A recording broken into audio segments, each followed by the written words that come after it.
अहिले हामी चाहिँ भेडेटारको कतिबाट मन्दिरतिर प्रस्थान गर्दैछौँ। यहाँ महरू हुनुहुन्छ, मम्मी, मेरो दिदी, बाबा, धनाजी हुनुहुन्छ,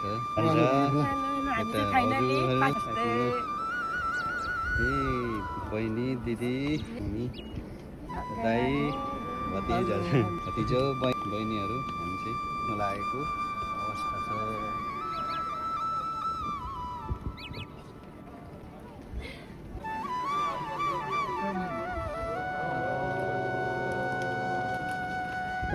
वातावरणहरू एकदम आनन्दित है।